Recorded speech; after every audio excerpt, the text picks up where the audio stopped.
यहाँ पर कुछ लोग ऐसे बैठे हुए हैं, उनका एक खास किबला या डायरेक्शन ऑफ बिलीफ था, लेकिन जब अल्लाह की आयत सुनी और अल्लाह की आयत से वजाहत हुई तो उनका जो दिमाग था, डायरेक्शन ऑफ बिलीफ, ईमान की सिमत जो उनकी थी पहले और इस वक्त आयतें सुनने के बाद तब्दील हो जाए।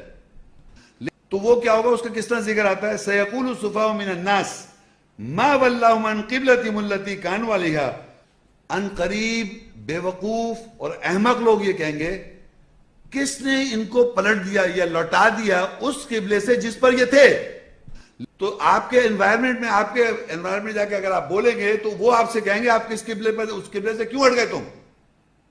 तो अल्लाह उनको जवाब दे रहा है, कुल लिल्लाहिल मशरिक़ वल मग़रिब, कहो मगरिब और मशरिक़ अल्लाह के लिए, यहदी मन यशा इला सिरातिल मुस्तकीम, वो जिसे चाहता है सीधे रास्ते की तरफ हिदायत करता है। जब अल्लाह हिदायत करेगा तो लाजमी आपका किबला चेंज हो जाएगा, लाजमी।